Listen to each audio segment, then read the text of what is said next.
2NURFM.com, a broadcast service of the University of Newcastle. And it's that time of the week. We are joined by Dr. Jim Joes out of the University of Newcastle for our regular political chat.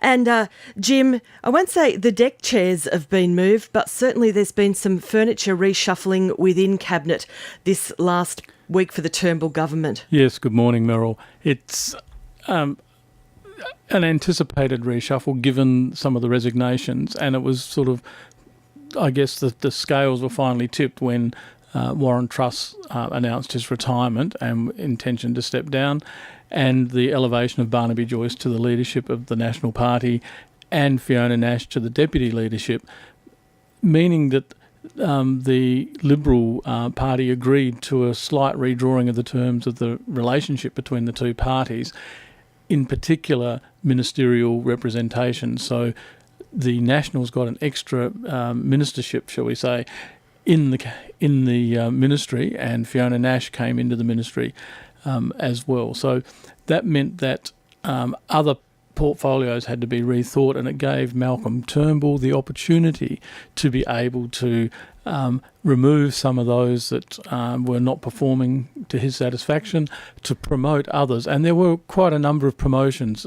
4 or 5 people came in from the backbench into assistant ministries.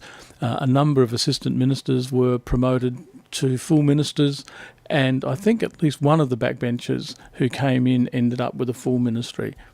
So let's just work through this, Jim. Firstly, we've got the resignations. Is that really illuminating something that you spoke about, 6 weeks ago, in saying that Malcolm Turnbull will have a struggle in trying to abate the conservative forces of his party, keep them happy? There has been... We know that he's got great polling numbers, but there's been some jockeying, some displeasure. It hasn't been all, plain sailing in the back party rooms, has it? And that's becoming evident with the resignations, the removals. Not all of them are straightforward, some of them involving, obviously, the China trip and other things. Well, yes, the on the surface at least, the public face of the reshuffle is logical and appropriate. It doesn't seem to be too radical. A lot of the, shall we say, several of the hardline opponents of Malcolm Turnbull have still retained their ministries. He's demonstrated that he's quite happy to work with them, at least in terms of the public projection. I think this is a holding pattern in many respects, and part of the significance, I think, of bringing new younger people into the outer ministry and elevating a number of younger ministers or number of assistant ministers to full ministerships means that he's putting a few people into positions where he can test their mettle to see what they're made of, to see how they perform, and come the election, anticipating in his mind that he will win the next election, and there's no reason at the moment to suppose that that trajectory is anything but on course. He's perhaps looking at how these people perform over the next 10 months, and come the post-election where he has to reorganise his ministry, there will perhaps be some old faces being retired to the backbench and some of the newer people being elevated. I mean, we can see that he's quite prepared to do that. For example, Darren Chester, who was Assistant Minister for Defence, not very long in the portfolio, a tough gig in many respects because he was the Defence representative who came to Williamtown to deal with the contamination issue. The only person it might be stated, Yes. So Maurice Payne hasn't shown up yet, which is a great disappointment for many. That's true, but part of the role of Assistant Minister is actually to stand in the firing line to help the Minister deal with tricky issues and tough issues. He performed pretty well in that role, and he's now been rewarded by being moved to Minister for Infrastructure. So I think that's an example where Malcolm Turnbull demonstrates, if you like, his willingness to sort of give somebody a go, and if they begin to prove themselves, he then puts more support behind them. He's got it, as we've commented in the past, he's got a number of duds in his ministry, in the cabinet, people who managed to survive by dint of perhaps good luck and fortune rather than being good managers of their portfolio. And I think he's looking for an opportunity to move people out, but he's also got to have people with some degree of experience and nous almost like to an move in. indentureship, isn't it, really? Well, it's a bit like that, and some people are able to, some junior ministers and assistant ministers are able to demonstrate that they've got, the potential.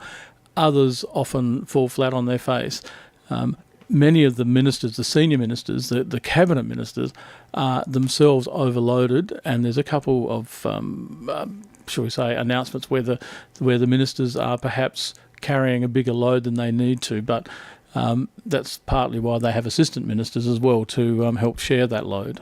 It will be interesting. Post-election, of course, everything will be up for change again, as you've just mentioned. The other interesting thing, just in closing out, your thoughts on the Barnaby factor. How will Barnaby Joyce work with Malcolm Turnbull? Very different operator to Warren Truss. Do you see that upsetting the kilter and the balance of things? Well, there is a bit of a wild card factor here. Barnaby Joyce is not entirely predictable, although he is sort of predictable in his unpredictability. He's very much outspoken around the National Party and rural issues, and he retains basically a relatively low level ministry in the Minister for Agriculture.